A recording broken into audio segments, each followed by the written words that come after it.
All right, I rinsed out the grains to clean out the pot, and then I'm going to put our wort back in.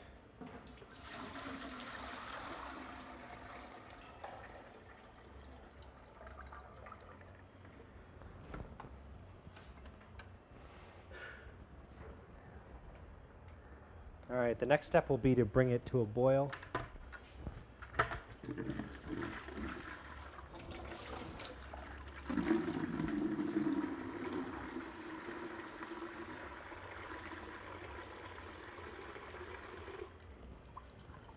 I'd like to have a couple gallons of water in it.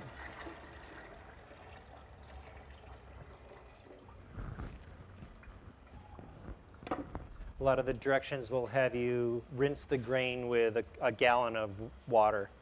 It'll say hot water. You can use hot water if you want, but it just helps make the second process go faster if it's already heated.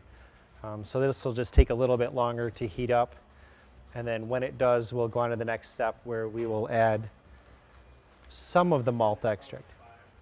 What's that?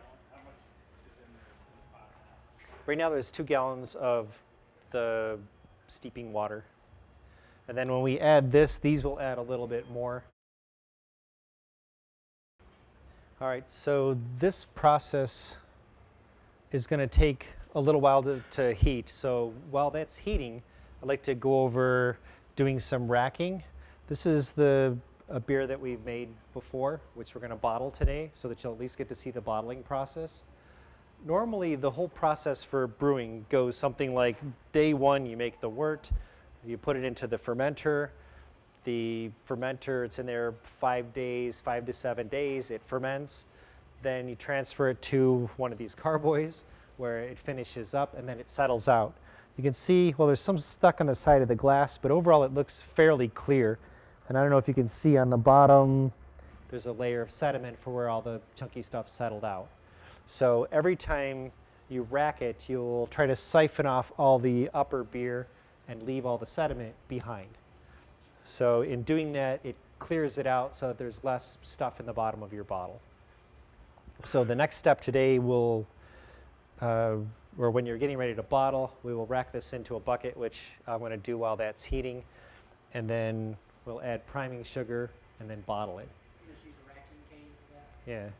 Yeah, regular racking cane. I usually use an auto siphon in class because it's easier.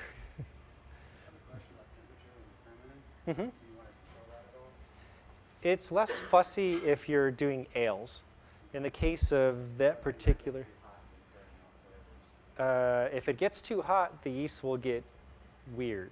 By weird, I mean they'll start producing a lot of estery flavors and other funkadelic things. So normally you want to keep the temperature below 70 for most beers. Like 70, 72-ish isn't bad. Usually 65 to 70 is the main range you want things to be at. There are some exceptions. Some ales like to ferment very hot. There's a style called Saison. The yeast that is predominantly used for that likes to be like 80 degrees. And that likes to be really hot. If we did this at 80 degrees, it would be weird. Yeah. On the other hand, lagers, if you're doing a lager, they want to ferment around 50 degrees. And they will ferment for a longer time because of the cooler temperature. 2 weeks or so, probably. Yeah, about 2 weeks. I was just wondering, because when we make wine, we have to make sure the temperature's right. Yeah, wine likes to be hotter than beer. And wine strains tend to produce less esters than beer strains do.